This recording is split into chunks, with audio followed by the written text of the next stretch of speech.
Hi friends, welcome to Mix Kitchen. இன்னைக்கு நம்ம இந்த வீடியோல என்ன பார்க்க போறோம்னா பன்னீர் பராட்டா எப்படி செய்யறதுன்னு பார்க்கலாம்.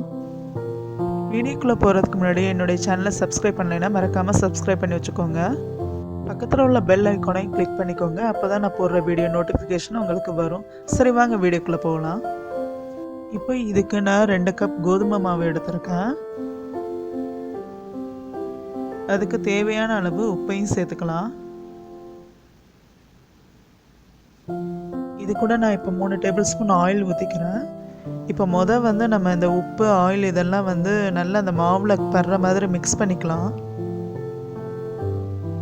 இப்போ கொஞ்சம் கொஞ்சமாக தண்ணி சேர்த்து சப்பாத்தி மாவு மாதிரி நல்லா சாஃப்டாக பிசைஞ்சுக்கலாம்.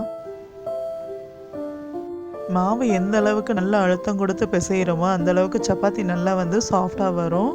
ரொம்ப நேரம் சாஃப்டாக இருக்கும். அதனால் நல்லா பிசைஞ்சுக்கோங்க. இப்போ ஒரு 10 நிமிஷம் அப்படியே வச்சிடலாம்.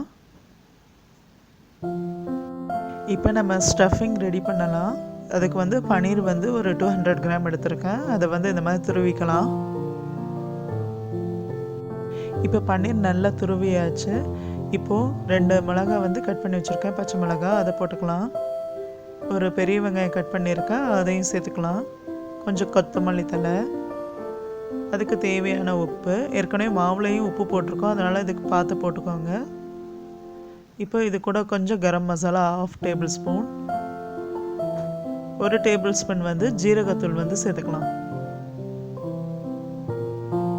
1/2 tablespoon dry mango powder.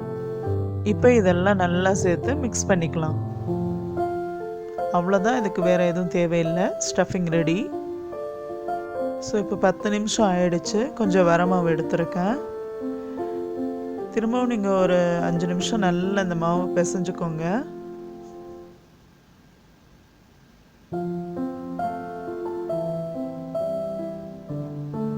இப்போ இதை கொஞ்சம் பெரிய சைஸ் பாலாகவே நம்ம உருட்டிக்கலாம். இந்த மாதிரி. இப்போ நம்ம சப்பாத்தி எப்படி தேய்ப்போமோ அது மாதிரி தான் தேய்க்க போகிறோம். கொஞ்சம் வரமாவு இந்த மாதிரி டஸ்ட் பண்ணிக்கோங்க. இப்போ தேய்க்கலாம்.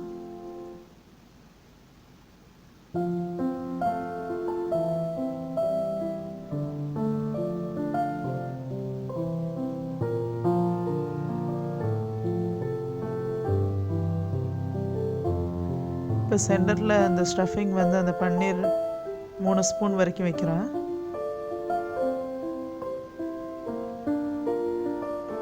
இப்போ அதை க்ளோஸ் பண்ண போகிறோம். அதுக்கு அந்த மாதிரி மடித்து அப்படியே க்ளோஸ் பண்ண போகிறோம், ஸ்டஃபிங் வெளியில் வராத மாதிரி.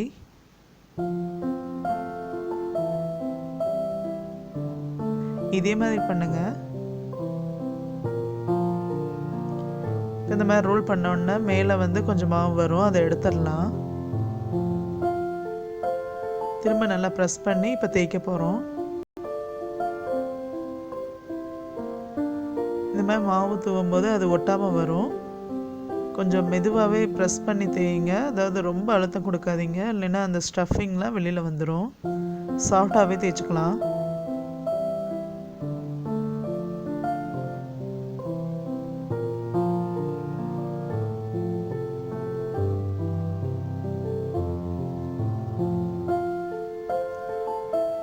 அவ்வளோதான். இப்போ தவா நல்லா ஹீட் ஆகிட்டு இருக்கு.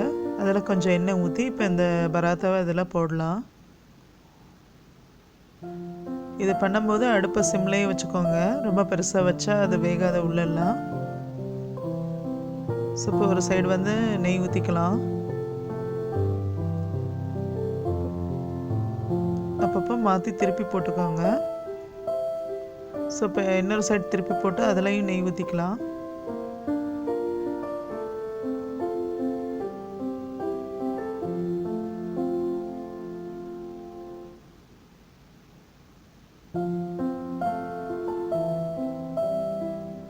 இப்போ இந்த சைடு கொஞ்சம் ரோஸ்ட் ஆகிருக்கு, கலர் சேஞ்ச் ஆகிடுச்சு.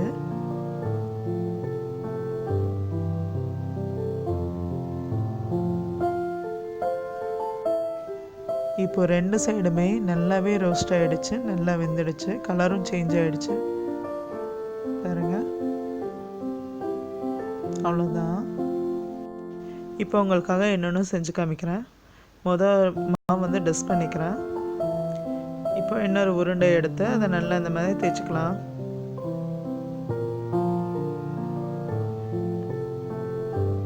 நல்லா ஃப்ளாட் ஆன உடனே அந்த பன்னீர் ஸ்டஃபிங் வந்து அதை உள்ளே வச்சுக்கிறேன்.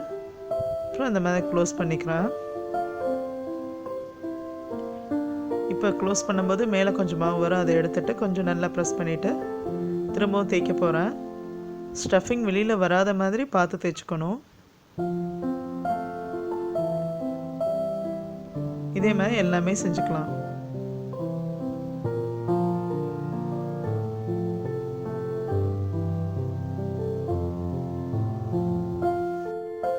இப்போ 2 சைடும் நல்லா வந்து கலர் சேஞ்ச் ஆகணும். அந்தளவுக்கு மாற்றி மாற்றி போட்டு நம்ம வந்து இதை ரோஸ்ட் பண்ணிக்கலாம். நான் நெய் ஊற்றிக்கிறேன்.